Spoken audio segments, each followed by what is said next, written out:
Title: My wife cheated at my surprise party and froze in shock.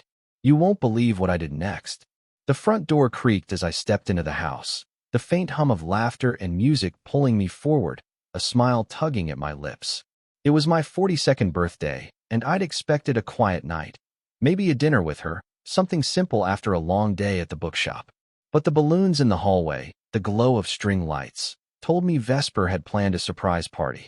My heart lifted, a rare warmth after months of her coldness, until I rounded the corner into the living room and saw her, my wife, Vesper, pressed against another man, their lips locked, her hands in his hair.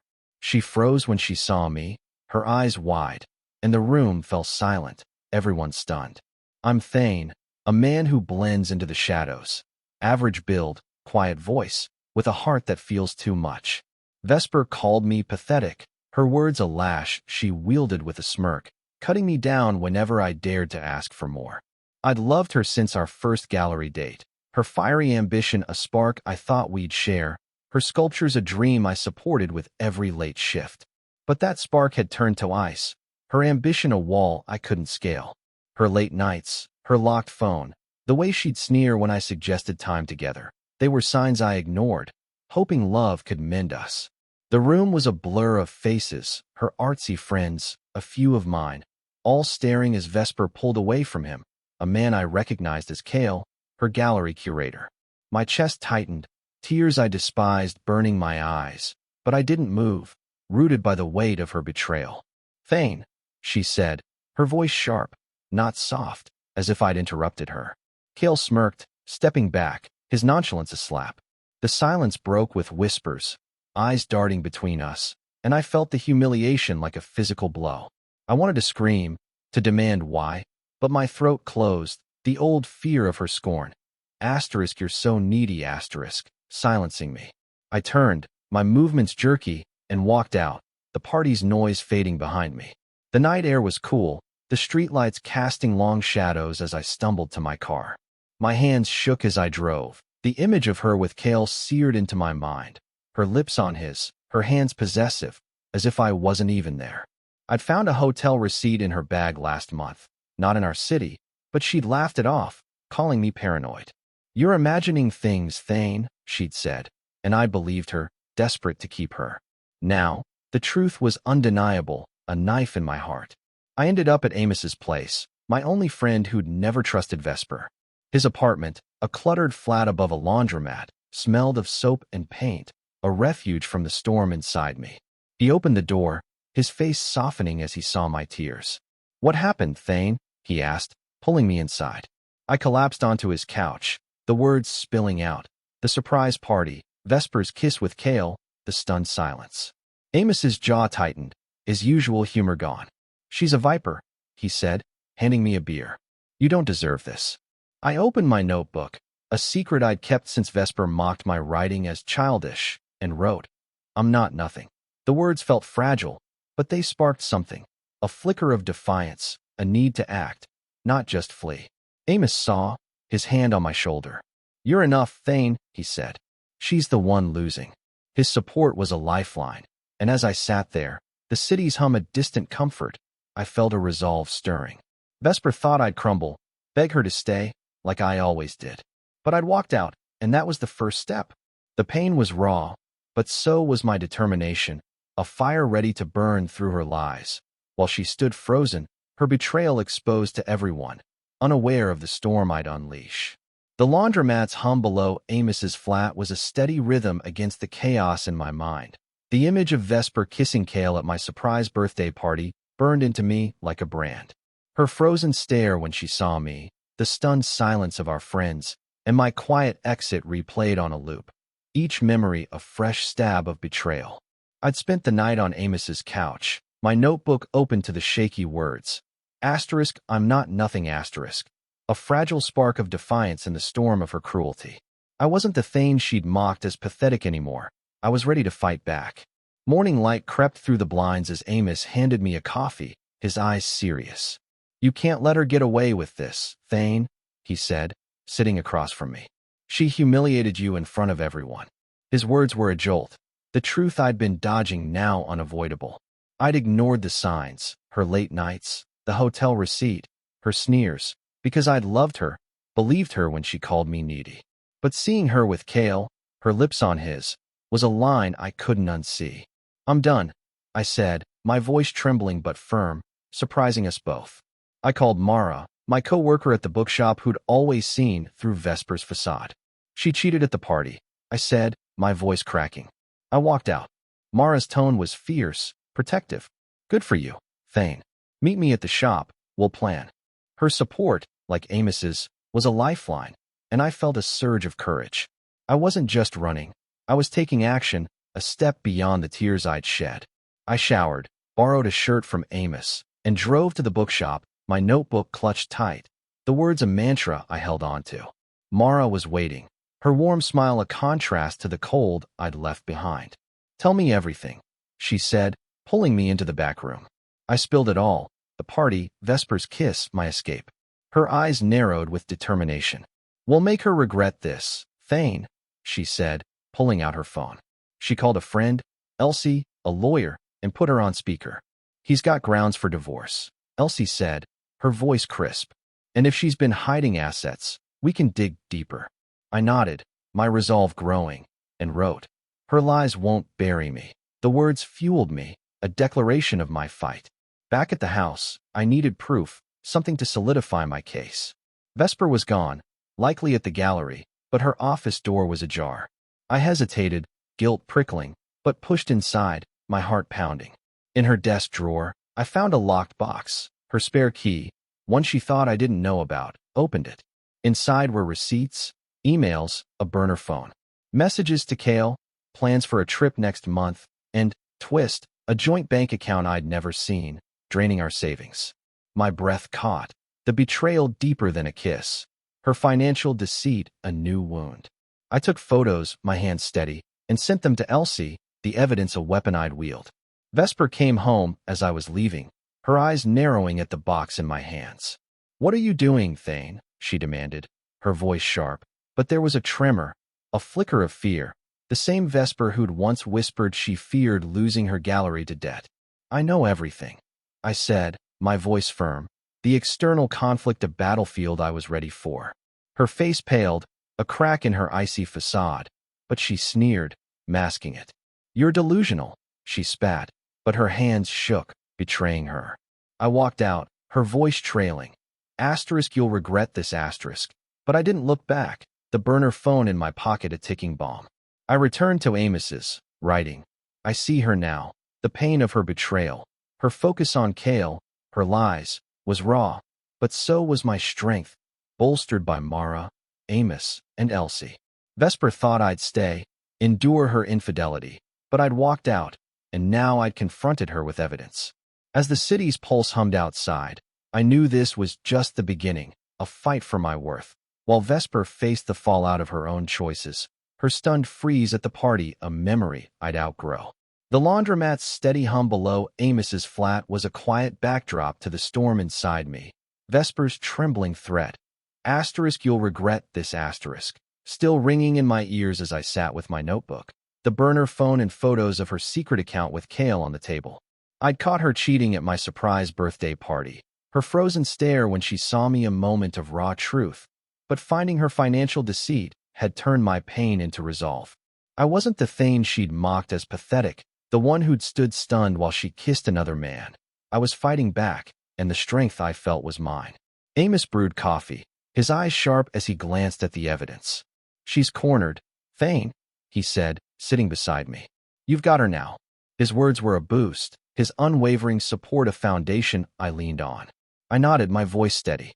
"I'm not stopping." I texted Mara. Found a burner phone and secret account. Vesper's rattled. Her reply was instant. Bring it to the shop. Elsie's here. I packed the evidence, my notebook open to the words. I see her now. A mantra driving me forward, a fire against the ache of her betrayal. At the bookshop, Mara and Elsie were waiting, their faces set with determination. Elsie reviewed the photos, her voice crisp. "This is fraud, Thane," she said. "She's been draining your joint savings for months. We'll file for divorce and request an injunction, to freeze her accounts. Mara squeezed my shoulder, her role active and fierce. "You're taking her down," she said, her eyes bright with pride. I wrote, "Her lies are her chains." The words felt like power, a step beyond the tears I'd shed, bolstered by their support as I reclaimed my life. A twist came when Elsie dug deeper into the burner phone. Texts revealed Vesper and Kael were planning to sell her gallery, using the proceeds to start anew abroad, leaving me with nothing but debts. My breath caught.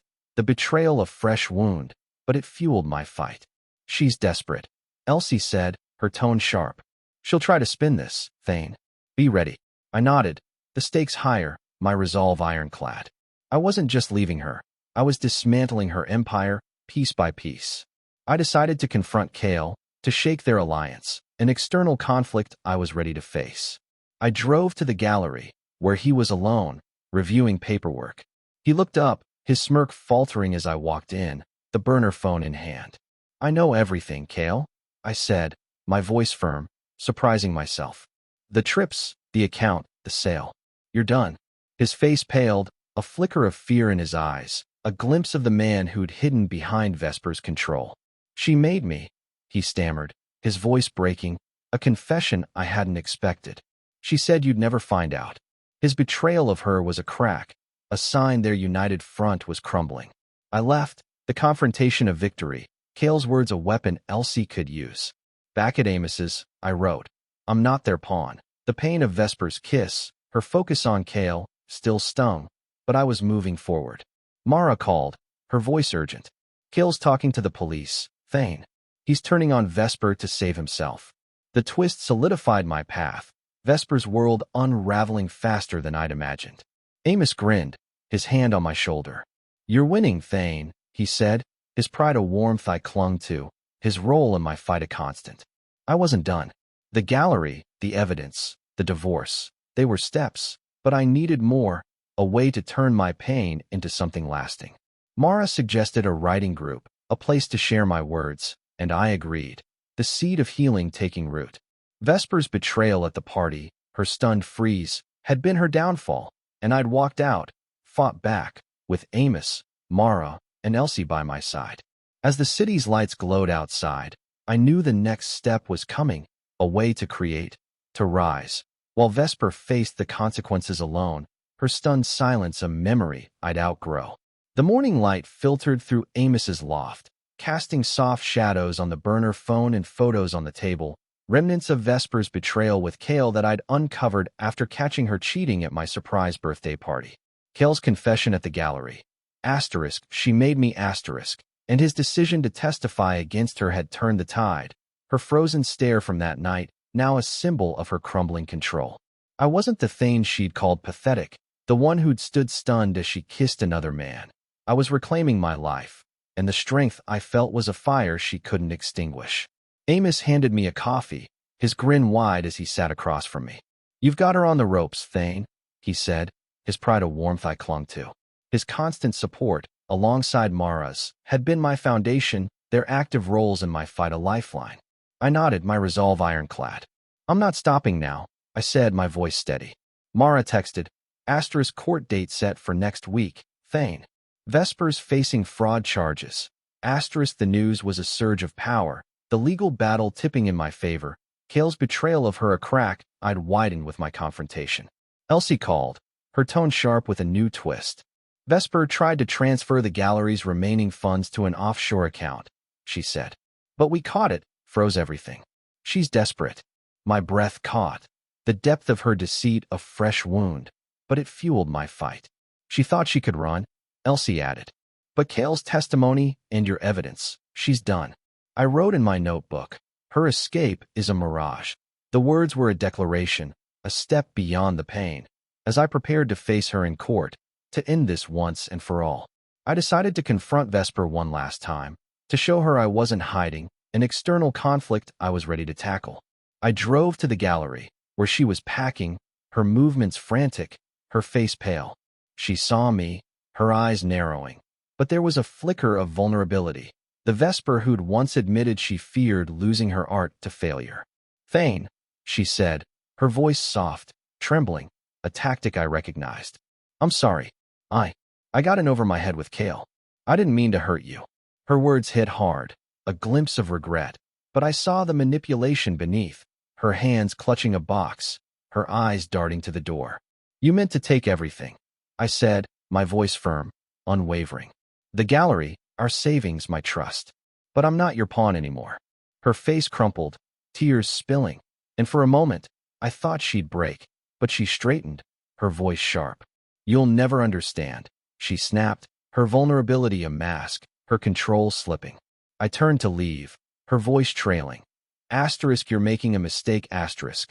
But I didn't look back. The confrontation of victory, her stunned silence at the party now a prelude to her defeat. Back at Amos's, I wrote, I'm free. The pain of Vesper's betrayal, her kiss with Kael, her dismissal of me, still lingered, but I was moving forward. Mara and Elsie met me at the bookshop, their support unwavering. You've got the house, Thane, Elsie said, her smile bright. And she's lost the gallery to creditors. Amos clapped my shoulder, his role in my journey a constant. You're a new man, he said, and I felt it, the weight of her lies lifting, my strength a beacon I'd built with their help. I wasn't done. The writing group Mara had suggested became a new goal, a place to share my words, to heal through creation. The court date loomed, a final battle to seal my freedom, but I was ready, armed with evidence, support, and a fire within. Vesper's betrayal at the party, her stunned freeze, had been her undoing, and I'd walked out, fought back, with Amos, Mara, and Elsie by my side. As the city's pulse hummed outside, I knew the last step was coming, a way to turn my pain into something lasting. While Vesper faced the wreckage of her choices alone, her stunned silence a memory I'd outgrown. The courtroom's hum faded as the judge's gavel fell, sealing Vesper's fate and freeing me from the chains of her betrayal. Her stunned freeze at my surprise birthday party, where I'd caught her kissing Kael, had been the spark, and now, her fraudulent schemes with the gallery funds and offshore account had led to charges, her world in ruins. I'd walked out that night, fought back with evidence, and faced her in court, Thane, the man she'd called pathetic, now standing tall, a victor in a battle she never expected me to win. Elsie's final update came as I left the courthouse. You've got the house, Thane, and a settlement from the gallery's liquidation. A twist. Vesper had tried to pin the gallery's debts on Kael, but he'd turned the tables, exposing her further, leaving her with nothing but probation and a shattered reputation. Her tearful plea at the gallery, I didn't mean to hurt you, was a memory I let go, her regret her own to bear, a glimpse of the Vesper who feared failure, now facing it alone. I didn't gloat.